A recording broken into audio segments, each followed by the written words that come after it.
Evangelho e transformação. Evangelho é boa nova, boa notícia. É aquilo que a gente quer sempre.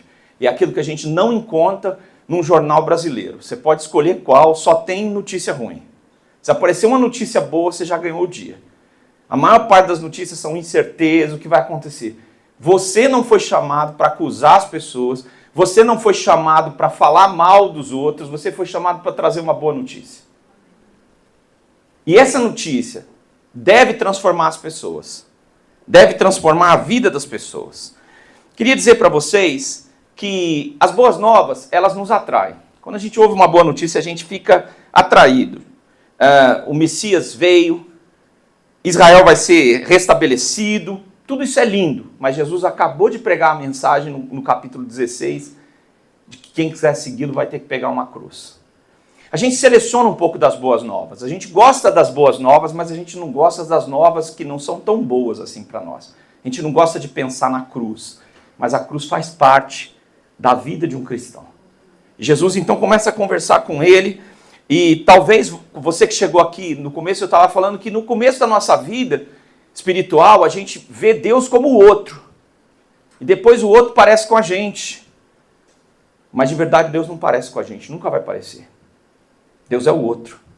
Ele é o seu Criador, Ele é seu Senhor, Ele não é parecido com você. Ele não é você. Então quando você está achando que Deus é você está muito enganado. Você está transformando Deus na sua imagem, no tipo de fé que você quer ter. E os discípulos, eles estavam acostumados com Jesus, mas quando Jesus muda de forma, os discípulos estão apavorados, porque Jesus, nós vamos ver isso, ele é Deus e homem. Então, em alguns momentos na vida de Jesus, Jesus está agindo como Deus. E esse é um desses momentos. Mas naquele mesmo momento, ele também é homem. Por quê? Porque é assim que o nosso Redentor pode nos salvar. Nós queremos muitas vezes enclausurar Deus para que a gente possa ter um controle sobre Ele. Deus não é assim. Você não tem controle. Você não tem controle nem sobre a sua vida. Jesus muda de forma. A transfiguração, literalmente no grego, é Jesus metamorfou, mudou de forma. E parecia luz pura. E os discípulos não conseguiam enxergar. E essa questão de quem era Jesus durou pelo menos 2 séculos discutindo. O pessoal dizia, ele é Deus, não é homem. Outros diziam, ele é homem e não é Deus. E aí surgiu uma outra ideia. Não, ele tem uma aparência de Deus, mas não é, não. É só uma aparência.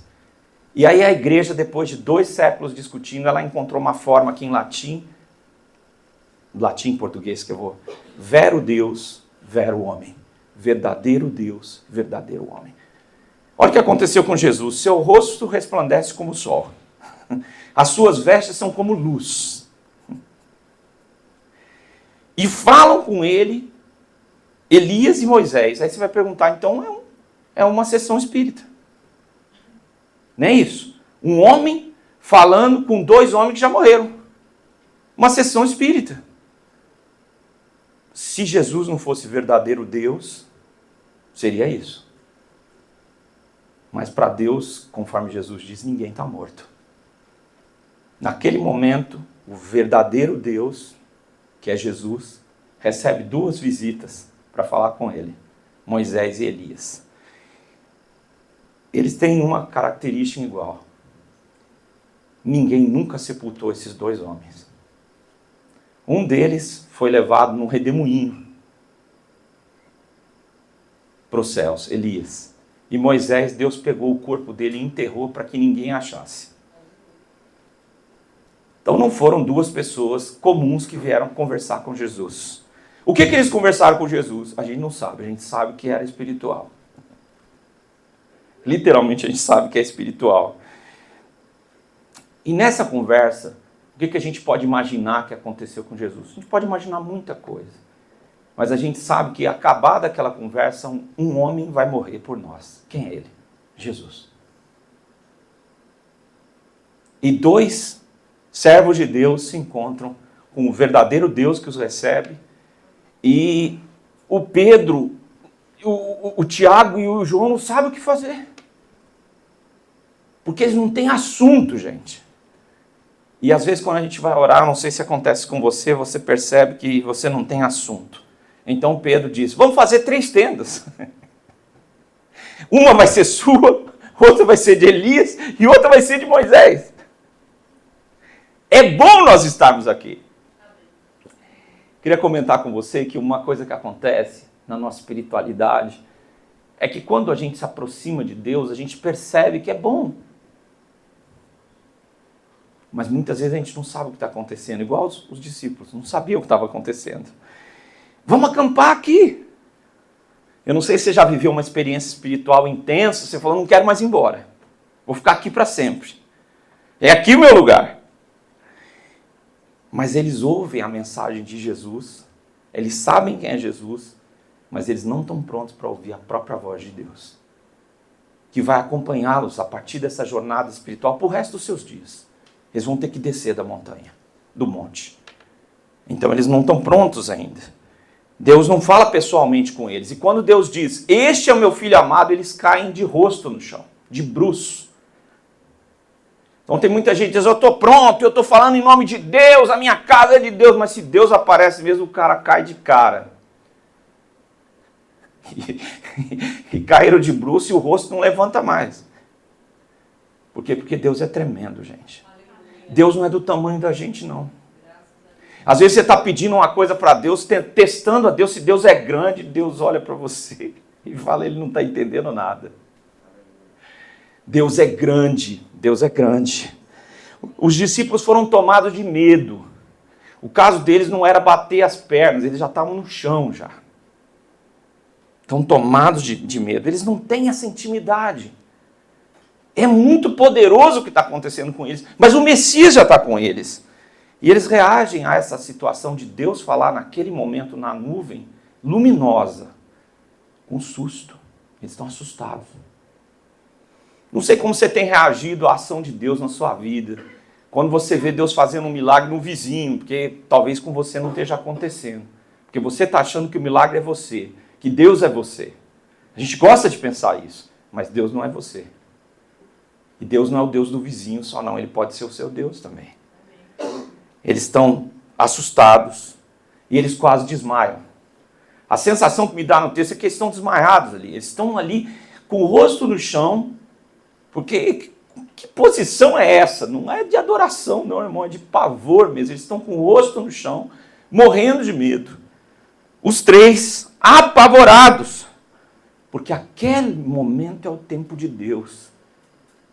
E o tempo de Deus, quando as pessoas ouvem as canções, o tempo de Deus chegou, significa eu vou ficar rico, eu vou ficar próspero, os milagres vão acontecer. O tempo de Deus é que Deus vai fazer o que Ele quer. Não é o que você quer, é o que Ele quer. E pode ser que o tempo de Deus faça tudo isso por você. Mas o tempo de Deus significa que é Deus que está agindo. E no meio daquela situação, uma voz diz do meio da montanha, do meio da nuvem, este é o meu filho amado. Esse é o filho do meu amor. Ninguém ama como Jesus. Esse é o filho do meu amor. E Deus resolveu compartilhar o filho do amor dele conosco. Ninguém ama como Jesus. Você pode estar na pior situação, você pode estar empobrecido, você pode estar abandonado, você pode estar sofrendo, você pode fazer o que for. Ninguém ama como Jesus. Este é o filho do meu amor. E Jesus olha para os discípulos, naquele momento maravilhoso da vida dele, do ministério dele, como é que os discípulos ajudantes estão? Tudo de cara no chão, caídos, prostrados. E eu queria te dizer que muitas vezes quando Deus olha para nós, é assim que Ele nos vê, prostrados. Nós não estamos prostrados para adorar, nós estamos prostrados porque a gente está morrendo de medo. Porque a gente não sabe o que vai acontecer. Porque nós estamos perdidos na nossa história. Porque a gente sabe que Deus existe, sabe que o Messias veio, mas a gente está caído. E Deus olha para nós, caído, na nossa história de perdição, e Ele chega para nós e diz assim, se levantem. Vocês estão apavorados com a vida. Se levantem. O lugar de vocês não é caídos. Eu, quando falo disso, eu sempre lembro da nossa infância. Eu não me lembro qual foi a minha primeira queda. Eu garanto que nenhum de vocês lembra, porque a gente caiu muito cedo. Mas eu e você vamos lembrar da gente com a boca aberta, gritando, porque aconteceu uma coisa terrível, nós caímos. E aí nossos pais nos confortam, dizendo, fica de pé, meu filho. Já sarou. E ele olha chorando, o choro vai passando. Deus nos encontra caídos, mesmo com a presença dele, desesperados com a vida. Ele diz, ei, calma, não tenha medo não. Fica de pé. Fica de pé. Vai passar. Não é assim. Segunda coisa que eu queria te falar nessa noite é que o Evangelho se encarnou. O Evangelho se encarnou. O que acontece? Quando eles ficam de pé, é uma visão rápida, gente. Isso acontece, eu não sei em quanto tempo, mas rapidamente, quando eles levantam, só tem Jesus. Não existe mais um rosto que brilha mais que o sol, a roupa não está como a luz, não tem uma nuvem em volta, não tem mais a voz. E eles estão cheios de perguntas, cheios de dúvidas, mas com uma certeza. As boas novas de Deus estão no meio de nós. Jesus se encarnou. O Evangelho chegou para nós. Mas a primeira pergunta que cai a eles, porque eles ouviram uma profecia que Elias tinha que vir primeiro. Então eles falam assim, puxa, e o que é essa história do Elias que nós acabamos de ver aqui? Quem é Elias, gente? E eu queria só mencionar algumas coisas para vocês verem a comparação, que ele vai explicar que Elias seria o João Batista. Mas olha quem é Elias. Elias é um exército de um homem só. Elias é um cara que assusta, porque ele está sozinho e quando ele fala, acontece. É isso. Elias é um homem que tem uma grande missão, que Israel volte para Deus. Que o Israel de Deus volte para Deus. Como ele se veste?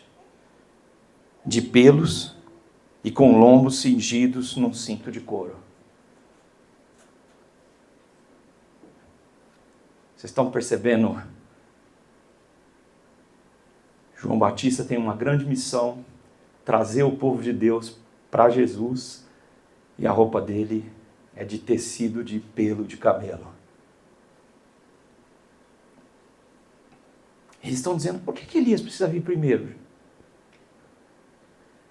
E aqui, gente, se você não me entendeu ainda, principalmente você que está acompanhando a gente nessa mensagem hoje, a segunda parte da mensagem é a conexão da explicação de por que isso está acontecendo.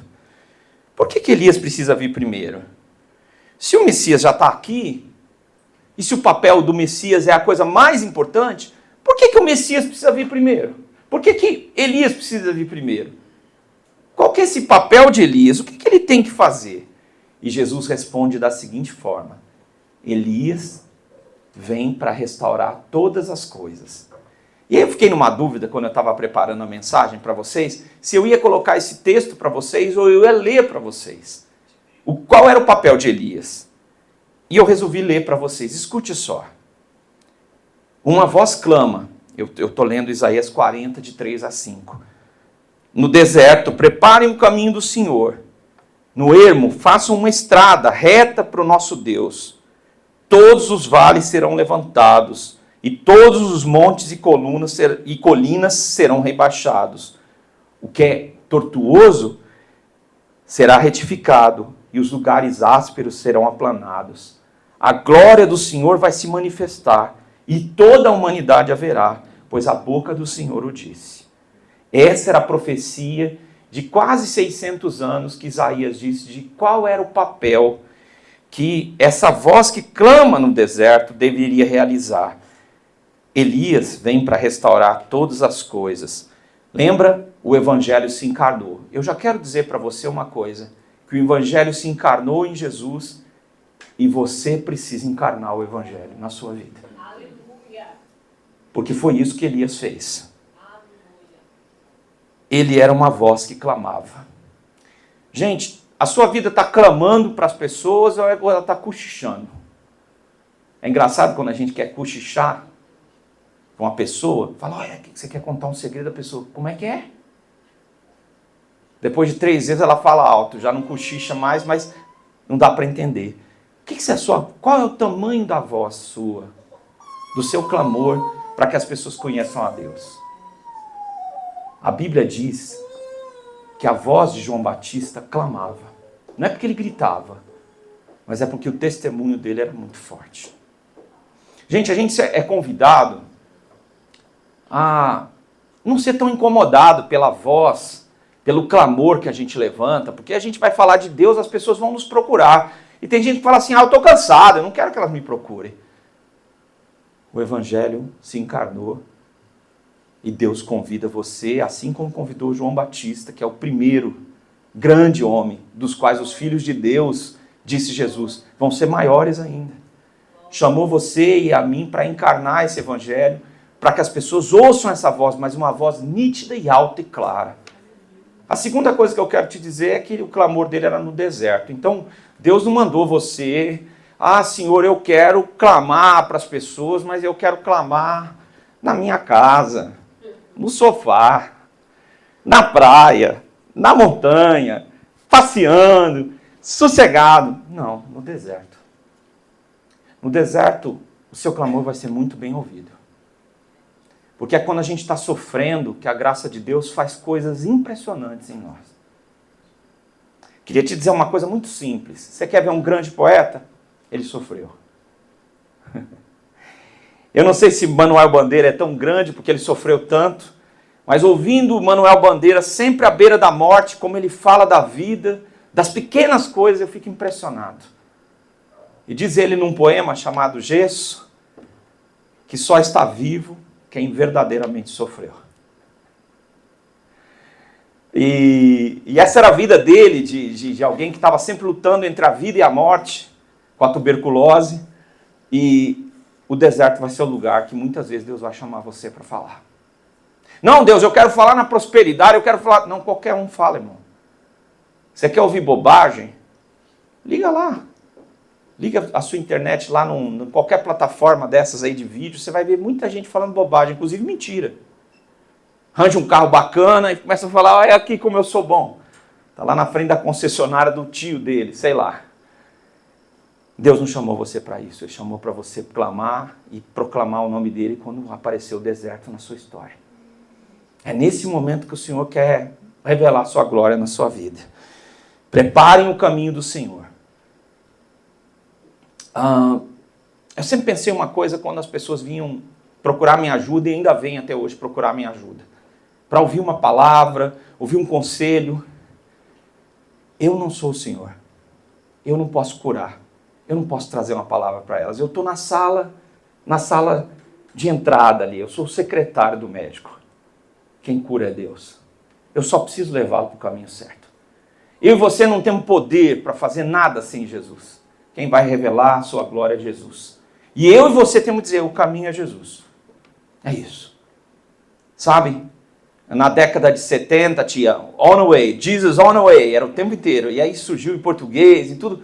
É isso, Jesus é o único caminho. Eu e você somos chamados para dizer isso para as pessoas. Mas eu tenho... Gente, tem tanto blá blá blá, tanta conversa nesses dias, tanto evangelho maluco, que eu e você somos chamados para falar que Jesus é o caminho. Mas eu estou querendo incutir isso na cabeça dos meus filhos. Tem momento que você tem que falar e tem outros que você tem que orar. Para que Jesus faça isso. Que você não pode fazer. Jesus é o único caminho. Faça uma estrada reta, onde todos possam passar. Não crie embaraço para as pessoas irem a Jesus. Não crie problemática. Não diga que é isso, que é aquilo. Diga que com Jesus tudo é possível. Eu vou dizer que no meu ministério eu fui procurado por muitas pessoas. E muitas vezes a pessoa contava o problema dela e eu dizia, isso é um problema. Pensava comigo, isso aí é um problema com P maiúsculo. Mas eu não fui chamado para dizer isso para as pessoas, por isso eu nunca disse isso para elas, graças a Deus. Senão eu tinha que sair dessa vocação. E muitas vezes observando o agir de Deus, a transformação poderosa que Deus realiza pelo Evangelho. Eu creio que o Evangelho continua se encarnando em pessoas. Pessoas que não têm esperança, que não têm caminho, que não tem mais jeito nenhum. Você olha e o Evangelho entra e faz a obra que você não pode fazer. e que você nem consegue acreditar. Você diz, não, isso aí está perdido. Deus não chamou a mim e você para dizer quem está perdido, quem está achado. Você não vai obrigar as pessoas. Você tem que encarnar o Evangelho. Você tem que dizer que Jesus pode. Vai haver uma grande transformação. E você tem que esperar por isso. Mas tem que esperar por isso, pedindo a Deus que essa grande transformação aconteça com você. Eu estou resumindo Isaías 40, de 3 a 5. Vai haver uma grande transformação. As montanhas vão baixar e os vales vão subir. Vai ser um caminho reto. Uma grande transformação. Senhor, se você quer fazer uma grande transformação, comecem comigo. Lá em casa o Evangelho não está chegando, lá no meu trabalho não está chegando, na minha vida não está sendo transformado. Então comece comigo essa grande transformação, para que a glória do Senhor seja vista. Vai haver um momento em que a glória do Senhor vai ser vista. Conforme a pregação de João foi avançando, as pessoas começaram a falar, ó, esse cara aqui pode concorrer a vereador.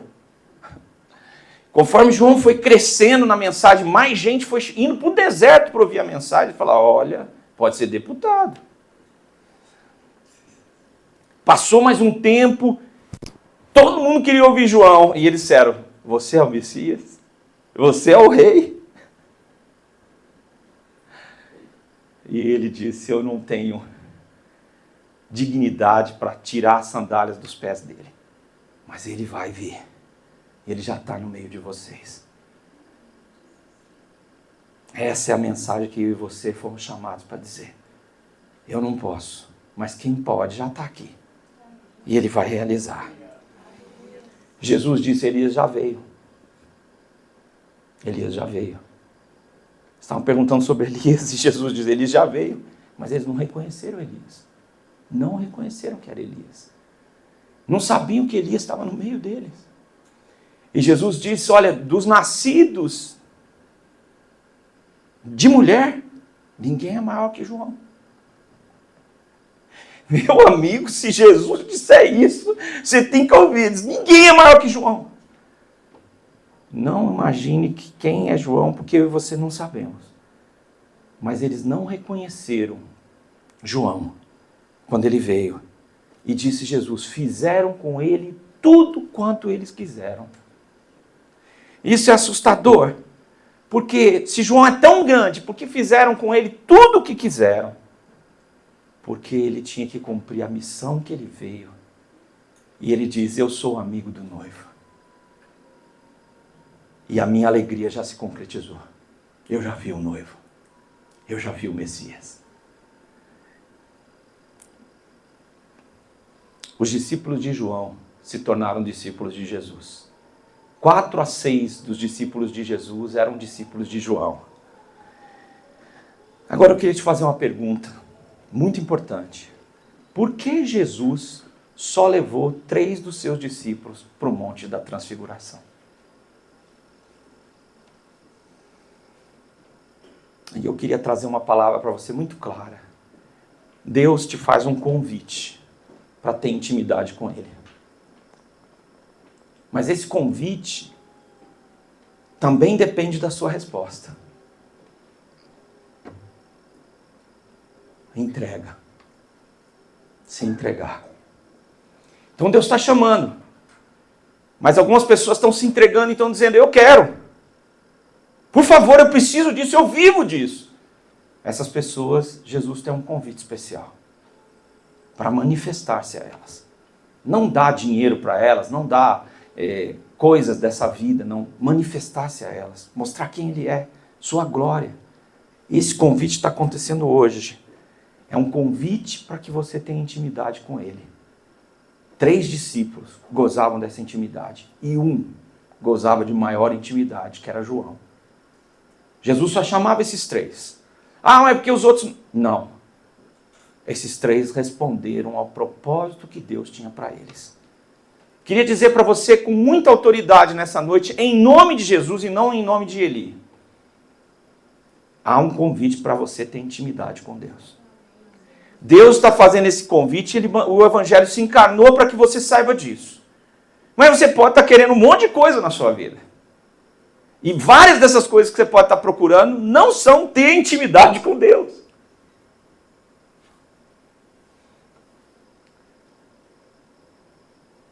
Queria fazer uma comparação com o futebol. Tem gente que você torce tanto que ele seja o jogador do seu time, mas na hora que ele se encontra com a bola, alguma coisa não está dando certo. Parece que aquela intimidade que ele tinha com o esporte não funciona mais. Ele quer ser um grande esportista, ele tem que se dedicar àquilo, a um tal ponto que não só ele tenha talento para aquilo, mas que a intimidade com o esporte que ele tenha faça com que ele se torne um grande esportista.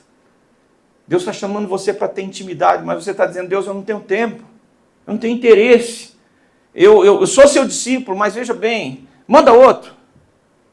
Eu estou ocupado aqui com outras coisas que eu tenho que fazer. Você só vai subir para ter intimidade com Jesus quando você se entregar. Quando você entregar sua família, seus filhos, entregar seu trabalho, entregar você. Dizer, Deus, o Senhor é a prioridade. Tudo que eu tenho veio de Ti, o Senhor é a prioridade. Eu preciso. É isso que eu quero. E quando você se entregar, Jesus vai levar. Claro que você vai pagar mico. Claro que você vai entrar num mundo onde você não conhece. Você não sabe o que é que vai acontecer. Isso é o chamado de Deus para você. Para viver ao lado dele. Mas você nunca vai saber quem é Deus na sua plenitude. E Ele sempre vai mostrar que grandioso e bondoso Ele é. Sempre. Isso é um convite para a sua obediência. É um convite para você seguir Jesus e atuar com Ele. Mas não atuar dizendo a Ele o que você quer que Ele faça, mas ouvindo o que Ele quer que você faça. Às vezes você vai ter uma ideia infeliz, vai dizer, Jesus, vamos fazer 3 tendas aqui e vamos esquecer esse negócio do mundo, vamos ficar aqui em cima na montanha. E Jesus nem vai responder você, porque não faz sentido aquilo que você está dizendo, senão que você teve uma experiência profunda com Ele. Mas o que Jesus quer de você é a obediência. Ele não quer ouvir qual é a sua opinião. Sabe? Desde que nós viemos para esse novo lugar, eu tenho dito que a igreja são vocês. E eu estou aqui para apoiar, treinar e ajudar no que for possível. E, acima de tudo, procurar ser um bom exemplo. Mas eu não sou vocês. Eu não sou a igreja. Eu sou parte da igreja com vocês. Nós somos a igreja de Jesus. E eu e você temos um convite a obedecer. Só que obedecer vai ter um preço. Jesus começou a mensagem no capítulo 16 dizendo, quem quiser me seguir vai ter que pegar uma cruz. Não, eu quero te seguir porque eu quero ver esse metamorfô, eu quero ver essa metamorfose. Não, vai ter um preço.